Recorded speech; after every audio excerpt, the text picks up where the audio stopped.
Ако сте пристигнали в Великобритания преди юни месец 2019 година и от тогава на всеки 12 месеца прекарвате повече време тук на острова, това означава, че вече ще може да кандидатствате за постоянен статут.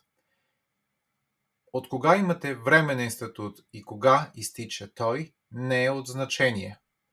В някои случаи, дори да имате повече от 6 месеца отсъствие, също може да се получи постоянен статут. Ако имате уважителни причини за отсъствието ви, ако COVID-19 ви е попречил да се върнете в Великобритания, дори отсъствието да е до 2 години, то може да бъде оправдано, ако се направи правилно една апликация и да получите постоянен статут. Ако имате нужда от съдействие, аз, лицензирания имиграционен съветник Атанас Чиков, съм готов да ви съдействам.